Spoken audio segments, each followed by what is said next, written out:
Hello and welcome. You're watching Nothing But the Truth. With less than 24 hours left for Sartaj Aziz's scheduled arrival in India, we still don't know whether the India-Pakistan national security advisors will actually meet and whether those talks will actually happen. Both sides have held press conferences, both sides have grandstanded, both have claimed they are not setting preconditions, and both have clearly looked for the other to call it off. But as yet, neither side has called it off, although it looks very likely that it will be called off. With me to tell me what he thinks of the situation and how he looks at India-Pakistan relations is India's former Foreign Secretary and the former Chairman of the National Security Advisory Board, Shyam Saran. Shyam Saran, if I were to ask you for an adjective or a sentence that describes the situation this evening, would you call it a mess? Would you call it a fiasco? What would you call it? I would call it very intriguing indeed. And the last word is still to be spoken. But have we ever reached quite this situation between India and Pakistan where less than 24 hours before a scheduled major meeting between national security advisors, we simply don't know where things stand? Well, I think it is fairly clear where we stand now, because it would be difficult to see how, given the press conferences which have been held by Mr. Sartaj Aziz and now by our External Affairs Minister, that these talks can actually go ahead. I want to talk a little bit about those two press conferences first. Sartaj Aziz and Sushma Swaraj both kept insisting they weren't laying down preconditions. But Sushma Swaraj made it very clear she was looking for two assurances, one on Hurriyat, one on Kashmir. And secondly, she also wanted those assurances by midnight tonight. In your eyes, do those assurances amount to preconditions? And secondly, has she also set a deadline? Well, there is a deadline, because she said that before midnight today there should be a response from the Pakistani side to the two assurances that she has sought. But don't forget that Sartaj Aziz in his press conference also in a sense laid down preconditions. He said, number one, we cannot agree that there should not be meeting with the Hurriyat, because he considers the Hurriyat a stakeholder in these discussions. And secondly, he also made it very clear that Jammu and Kashmir has to be an issue in these talks. Well, no, to be honest, there he made it clear that they would seek to discuss modalities for a future discussion, not a substantive issue on Jammu and Kashmir. That he made clear. Well, it is true that he mentioned that as the third element in those talks. He also, by the way, but come back to Sushma before we go to him. How will the world perceive Sushma's assurances in the deadline? Will they say that these are actually preconditions behind the garb of another word, assurance? Or will they say they're not preconditions? Because that's a critical way the outside world will view what's happening. Well, I think the outside world will be really focused on, what this particular, drama that we have gone through, what does it mean for the future? I don't think anybody is really focused so much on the, sort of back and forth that has been taking place, except to look at this back and forth as some kind of a spectacle. But I think the greater worry outside would be what does this really mean in terms of, the relations between the two countries going forward. And I think this is not a very positive development from that point of view. In other words, you're suggesting that the outside world's confidence in India and Pakistan's joint ability to sort out their problems, that confidence would clearly be diminishing. If anybody has been watching what has been happening in the last few days, certainly I think the message would be that the two countries are finding it extremely difficult to come to some kind of a consensus, limited as it may be, in terms of taking the peace process forward. Will that then lead to increased pressure from outside on both of us to sort out issues? Will the world feel they have a bigger responsibility now to push both of us? Well, I would certainly expect that there would be a sense of concern, particularly amongst the countries which are friendly to both India and Pakistan. And there may be a kind of a predilection towards trying to have some kind of a role to play in these relations. I hope not, because usually such intervention has not been very welcome to it. But there could be. I imagine there would be. As you began by saying, it looks extremely likely that in a couple of hours, certainly by midnight or tomorrow morning, the talks will have been called off. But is there a possibility that since Sushma was speaking in terms of living up to the spirit of 1971 and the Simla Agreement, the spirit of UFA, that actually Sartaj Aziz may turn around and say, I have no problem living up to the spirit of UFA and the spirit of 71 because we're committed to them just as much as you are, and turn up.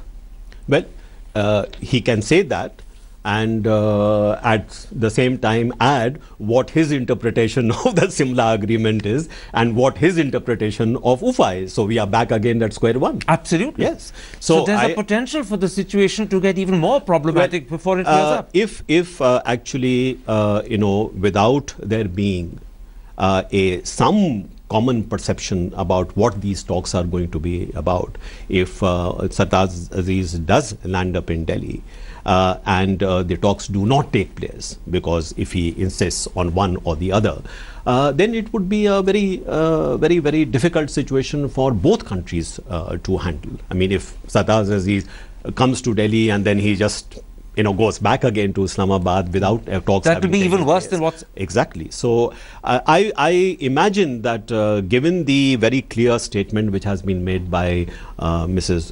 Sushma Swaraj this afternoon, I find it difficult to believe that Sartaj Aziz would actually come. And the truth is that although both insist they haven't set preconditions, both have. Sushma set them in the sense of assurances, Sartaj Aziz set them in the sense of... both sides, of course, having given their justification for what they are saying, but frankly speaking, if I look at the UFA statement, Pakistan really does not have a legs to stand on. And both seem to be actually shy of wanting to take the call that I'm calling it off. They're both trying to put the ball in the other side's court. I can understand that, because now that it is out in the public domain, and now it is a matter of trying to both, not only in terms of the international public opinion, but also very importantly domestic public opinion in both countries. I think either side would find it very difficult to really take a stand and say, I take the responsibility for saying, okay, these talks are not going to get... Both therefore want to pin the blame on the other in whatever way they can. That is quite clear. Now, for a moment, let's concentrate on the three issues that Sartaj Aziz said were the agenda that Pakistan proposed. First, he said, all issues on terrorism. Secondly, review progress on decisions taken at UFA. Thirdly, explore modalities for discussing all outstanding issues. Subsequently, in fact, in a later answer, he made it clear that they weren't looking for substantive talks on Kashmir, simply the setting of dates for later talks to happen.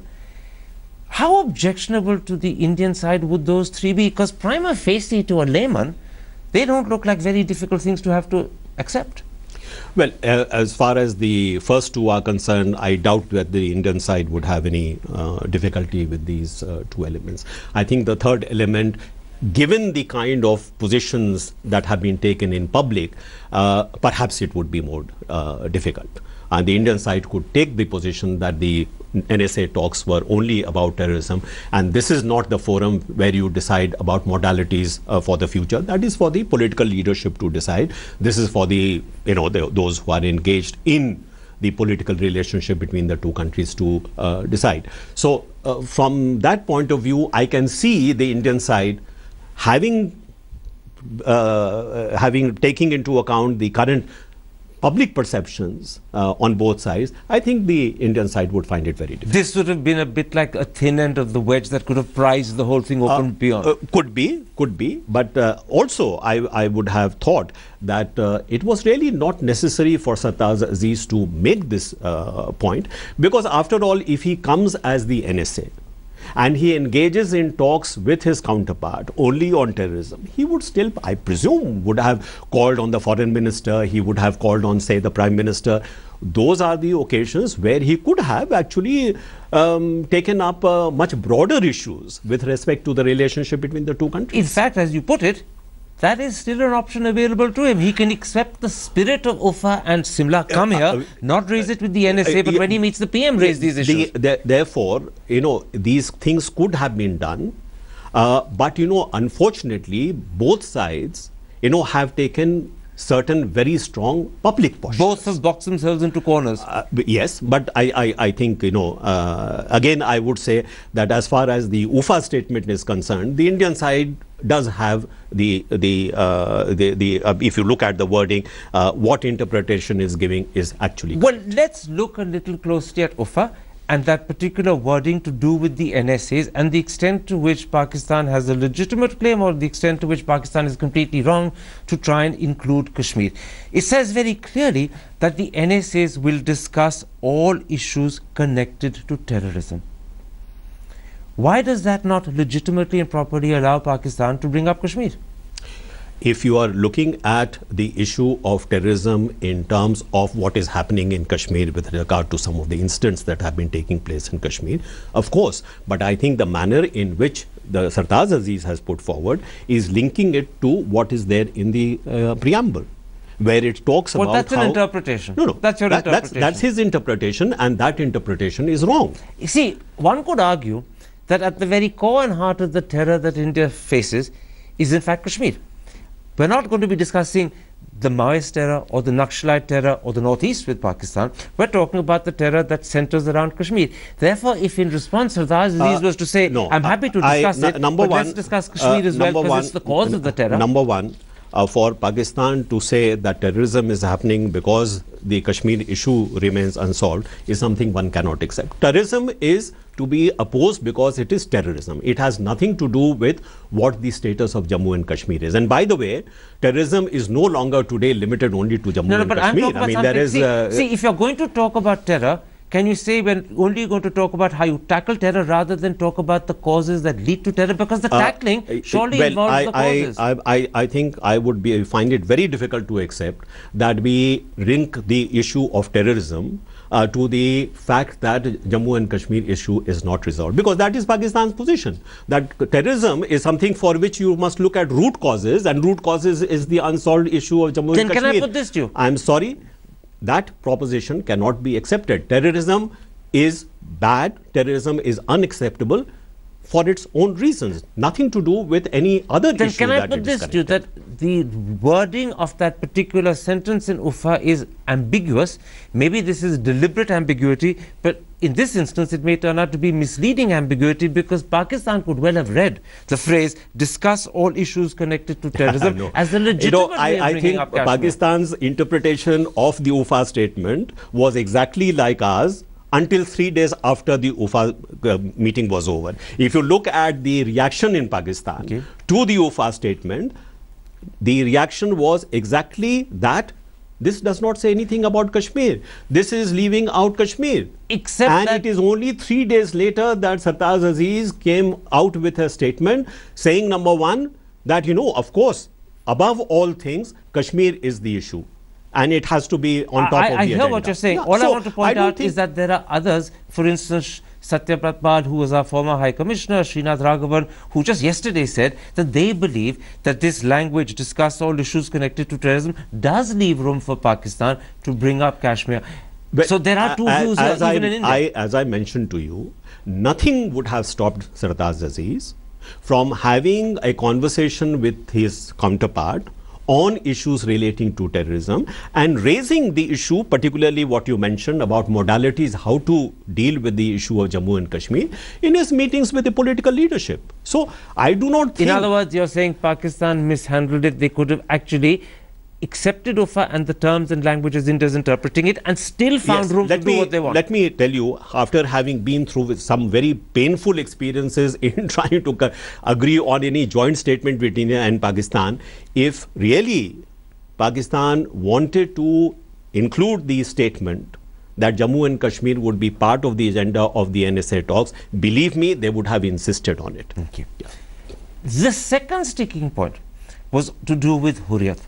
Now, given that every single Pakistani political leader of any significance has met up with Hurriyat since 1994 when Farooq Lagari began it, and India's had no objection, given that General Musharraf met with Hurriyat the night before the Agra summit and Mr. Vajpayee had no objection, was it appropriate for the Indian Prime Minister this time around to say Sartaj Aziz can't meet Hurriyat, thus insisting that Pakistan reverse a 20-year policy? You know, we had this conversation precisely at the time when the Foreign Secretary level talks. And we're having it again. And, you know, I mentioned at that time to you that my sense was that this particular government was drawing a red line.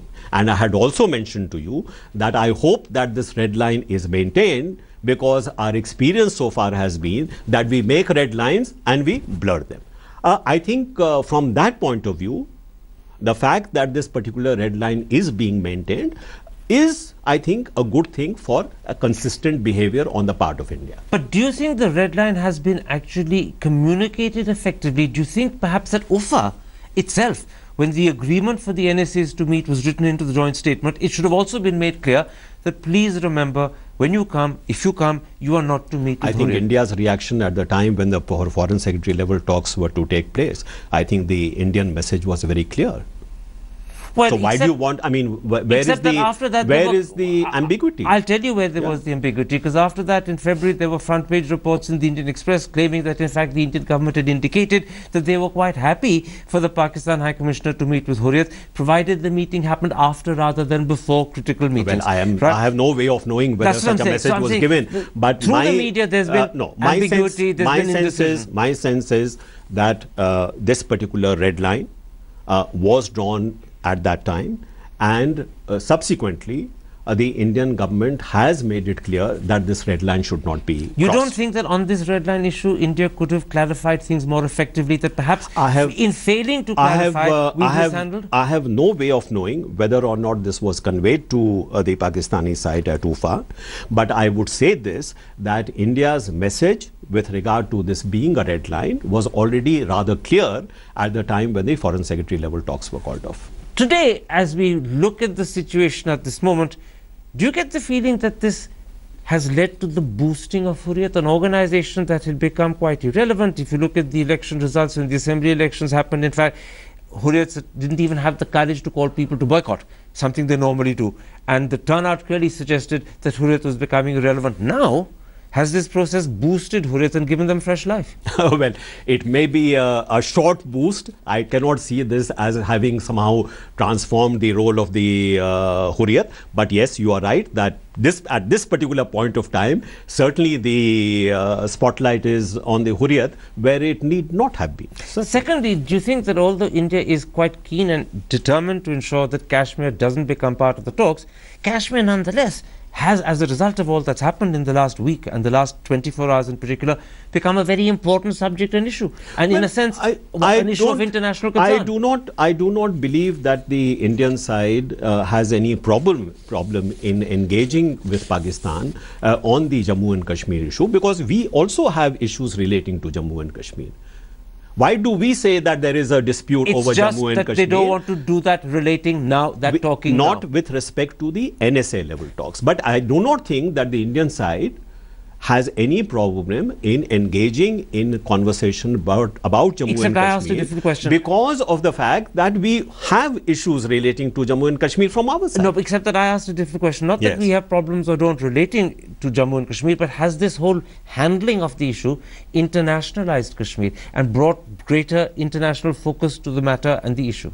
Well, as I already mentioned to you, the fact that any tension between India and Pakistan leads to international concern and therefore opens the door for people to try and intervene. To that extent, I would say that this is we could have done without it. I'm not looking at specifically the issue of Jammu and Kashmir, but I'm certainly looking at the issue of India-Pakistan relations. Now, assuming that in fact it's just a matter of time before the talks are called off, whether it's India or Pakistan, whoever calls them off, what next? What's the way forward? Because the two countries do need to talk, they do need to sit down and sort out their problems. A standoff is certainly not the acceptable solution. So what next? Well, I was very happy that the External Affairs Minister said that, with respect to India-Pakistan relations, I'm looking at commas, not full stops, which means that she's keeping the door open for talks in the future, for a dialogue in the future. And my sense is, if I'm looking at the record of Prime Minister Modi since he took office, he has not lost an opportunity to reach out to Nawaz Sharif whenever it has been possible, whether it is on, congratulating him on a cricket victory, or whether it is greeting him on Eid, or, seeking a meeting, for example, in UFA itself, taking that initiative. My sense is that he wants to keep that communication line open. And I imagine that this will continue to be the case in the future. Now, in fact, intriguingly, Sartaj Aziz mentioned that there would be, in fact, talks between the BSF and Pakistan Rangers on the 6th of September. He even alluded to the possibility of something happening in New York when the dossiers that he can't give in Delhi would be given. Do you believe that it makes sense for the two prime ministers, after what's happened today, to meet in New York at the UNGA? Well, as I mentioned to you, that this Prime Minister has not lost an opportunity, despite many provocations from the Pakistani side, to reach out to his counterpart. And I would imagine that that particular way of thinking has not changed. So I would not be surprised at all if in the General Assembly session at the UN, if there's an opportunity for the two principals to meet, I see no reason why they would not. Which also seems to suggest that the bitterness that will be the first output of the talks not happening will be contained fairly quickly. Well, I'm not very sure how much of the bitterness would be contained, but let me point out that the past bitterness did not prevent this Prime Minister from reaching out to his counterpart. So I do not think that that necessarily will prevent a possible meeting between the two if and when the occasion arises. And you also, he may not take it, but I think, given the record that we have seen, one can perhaps think of a possibility of such a meeting taking place if the occasion arises. Now, in the background, Pakistan believes that it has a much stronger hand to play than it did, say, a year ago. In Pakistan's own perception of itself, it's stronger because of the Chinese commitment of 46 billion is investment in infrastructure. It's stronger because its relations with America have improved. And America's, in fact, dependence on Pakistan as it retreats from Afghanistan has increased. It's stronger because Russia is, in fact, now supplying arms, something it hasn't done for a long while.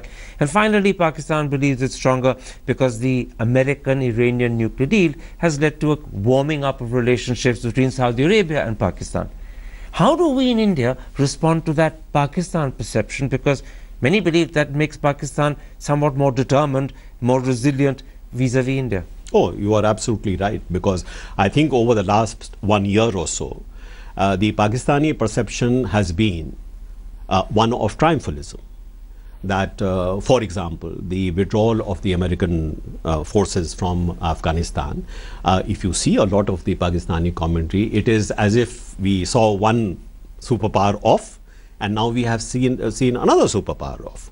And any kind of peace and stability in Afghanistan cannot be, in fact, be assured without Pakistan being given a lead role, and Pakistan has been given a lead role, both by the United States as well as by President Ghani of Afghanistan himself. All of which perhaps gives Pakistan a stiffer back when they deal with us. Oh, absolutely. And that has resulted in fact, an uptick in cross-border terrorism, because Pakistan feels that the international threshold in terms of, toleration of cross-border has increased. So how do we respond to that? Because as we look to the future, and as Mr. Modi tries to find a way of starting a meaningful dialogue, particularly on terror, this is the problem he faces. Well, my answer to that is that I think the Pakistani perception that it is in a good place is misplaced. Number one, if you see what has recently happened with Afghanistan, the same President Ghani, who actually was willing to give a lead role to Pakistan in the peace process, is now disconcerted and disenchanted because of the continuing cross-border terrorism in Afghanistan. Secondly, you might have seen, I think just a day or so ago, the United States of America has said that the certification which has to be given by the Ministry of Defense, that Pakistan is not forthcoming. So all these factors that you think have bolstered Pakistan will slowly wind down quickly. Are winding down, even with respect to what has happened during Prime Minister Modi's visit to the UAE. I mean, if you look at that joint statement, is rather. So, in a nutshell, because we're running out of time, but you're saying that fairly quickly, the factors that have given Pakistan this mistaken belief that it's stronger will actually make Pakistan realize its hands are not so strong. I imagine that is going to be soon the case. That the kind of script that Pakistan thinks is rolling out may not appear to be the correct script. So let India be patient. Time is on our side. I think so.